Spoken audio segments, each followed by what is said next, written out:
How to use Google Maps Street View on computer and phone. Hey guys, welcome back to our YouTube channel. Let's get started. First of all, please be noted that the process is same for your computer as well as your phone.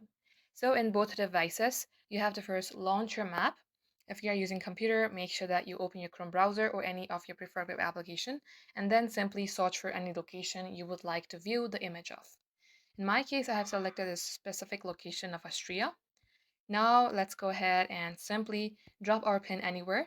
For that, you have to long tap onto your screen. In computer, you may go ahead and drop the pin anywhere. And some location might not have available street view, but most of the location do have street view. As you can see that on the left hand side, this shows me this 360 view of street. You have to tap onto it. If you swipe into your left or your right, up or down, you will be able to see the 360 view of the street. And just like so, this is how you can do the same as well in your PC as well as your phone.